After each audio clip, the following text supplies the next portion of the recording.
Welcome to TechLeopard channel. In today's video, I'll show you how to change font on Slack. So at first, what you have to do is just go ahead and open up your Slack software. Or you can just go to any of your browser and then just go to Google and search for Slack there. After that, you'll find the website slack.com. Just open it.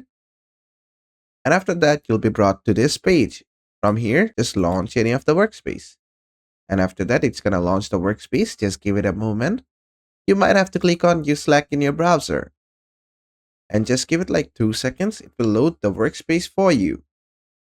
And now to change the font, what you have to do is on the bottom left side, you're gonna find your profile. Just click on that. From here, you're gonna find preferences. Just click on that. And after that, you're gonna find appearance of the left-hand menu inside preference. You need to go there. From here, you're gonna find font.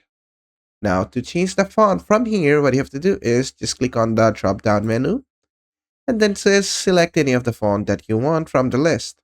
I'll select this one.